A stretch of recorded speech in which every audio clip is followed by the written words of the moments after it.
أعوذ بالله من الشيطان الرجيم. بسم الله الرحمن الرحيم. الحمد لله رب العالمين، والصلاة والسلام على أشرف الأنبياء والمرسلين سيدنا محمد وآله وصحبه أجمعين. بندرا بتدبي دي بلا نيان الأخدان. بسم الله وفصل كيرول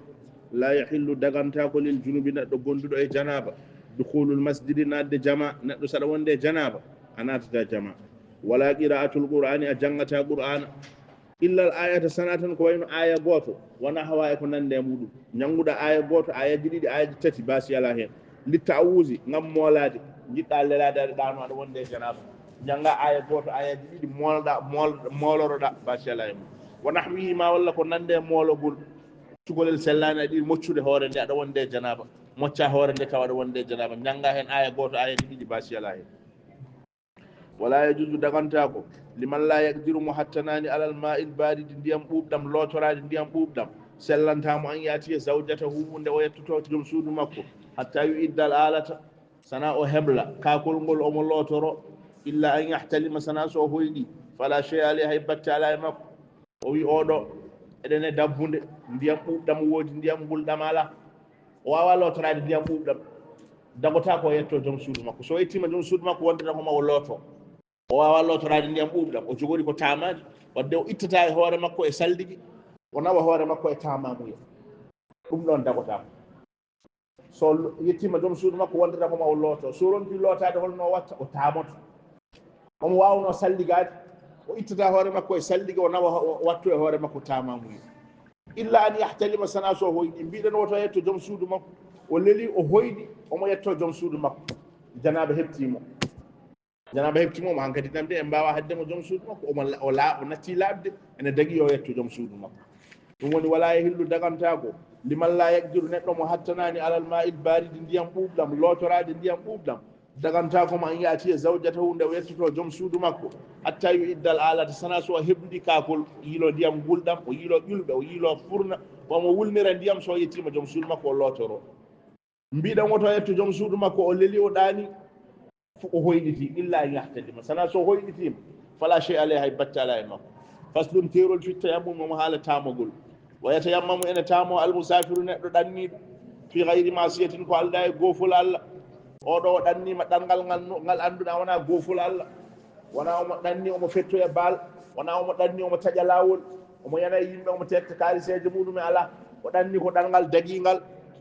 wal maridu neɗɗo ñawɗo ɓeɗo ɗiɗo fof ne tamanoɗi faridatin farilla aw nafilatin ma walla nafila neɗɗo mo ganduɗa ko ɗanniɗo e neɗɗo mo ganduɗa ko ñawɗo so farilla heedi ɓe mbawa memde ndiyam ma walla ɗanniɗo ala ndiyam aɓe tamano farilla o ɓe juula aw nafilatin aɓe tamano nafila ɓe juula wayata yammamu ene tamo alhaadiru neɗɗo tawaɗo assahihu celluɗo lil fara'id wonande farillaji ida khafa so huuli khuruja waqtiha yaltugol waktu muɗum oɗo ko e nder wuuro o woni omo selli o alda e rafi dagota ko yo tamo sana tan farilla nan yawta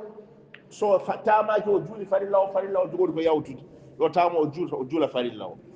wala yatayammamu alhaadiru sahihu neɗɗo celluɗo tawaɗo tamantako li nafilatin nafila oɗo omo e nder wuuro omo selli omo woni nder wuuro he o ɗannaki o ñawani oɗo tamantako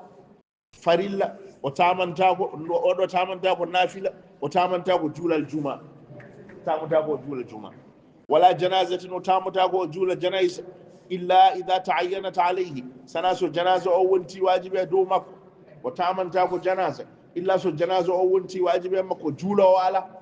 mayɗo nani juulowo ala kanko tan woni ɗon o ndiyamne ala yo tamo o juula janaza o wa faraidu tayammumi farillaji tamogol anniyatu ko anniyade yo anniyo e ɓernde makko ɗum farilla gadanowo o saidu ɗahiru e leydi laaɓdi ɗo taw mo jogui leydi laaɓdi ndi mo tamo e muɗum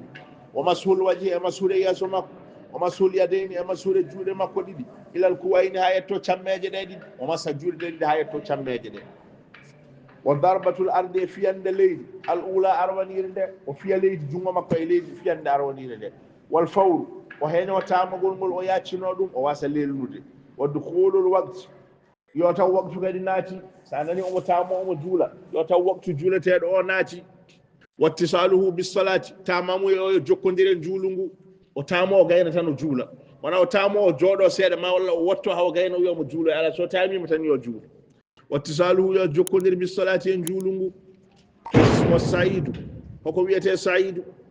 saidu huwa turabu ko ndufndufoldi wa ɗuuɓu e tuufeeje wal hajaru e kaaƴe wa salju e glace wal khadkhadu e loofal wa nahwi dhalika ko nande muɗum wala yajuzu tamamuya o dagotako bil jissi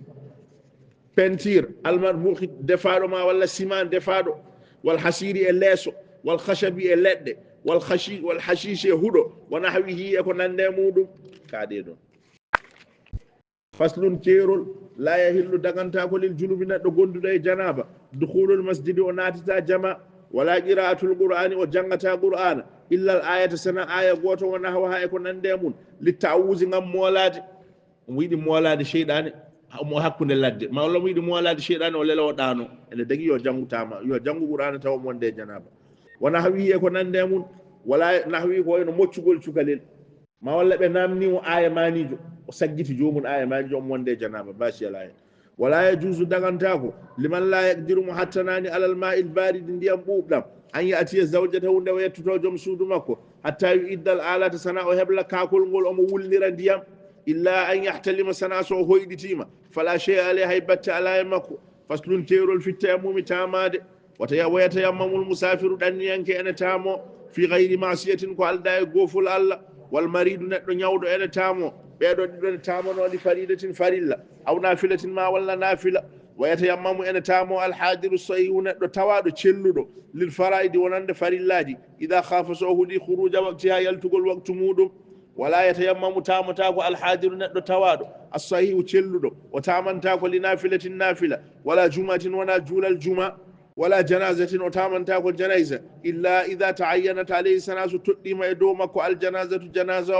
o faraidu tayammumi farillaji tamogol anniyatu ko anniyade wasaidu e leydi addahiru labdi o mashul wajhi e masude yeeso o mashul yadayni e masude juure muɗum ɗiɗo ilal kuwayni ha yetto cammeje ɗe ɗiɗi woni kelɓeje ɗe ɗiɗi